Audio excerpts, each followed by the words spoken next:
Sabi sa isang lyrics ng kanta, 3 bilyon ikaw lamang ang aking gusto. Na-experience nyo na ba yun? Na meron kayong taong pinaglaban, meron kayong taong hindi sinukuan, na isinugal ninyo kahit alam nyo sa dulo, hindi sigurado. Pero ikaw na nagmahal, ikaw na umasa, hindi pinili, iniwan at nasaktan sa maraming kadahilanan. Madalas ko nga sinasabi na lagi talaga tayo nananatili sa mga taong alam natin na hindi naman talaga tayo kayang mahalin sa dulo at hindi naman talaga tayo kayang ipaglaban. Pero nandun tayo sa paniniwala na lahat pwedeng magbago. Tamang pwedeng magbago.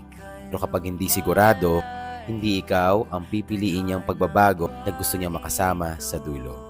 Sa 3 bilyong tao sa mundo, mayroong nag-iisang tao dyan na pipiliin ka, na hindi mo kailangang ipilit yung sarili mo, ipaglalaban ka, higit pa sa kung paano mo siya ipaglaban at hindi sukuan.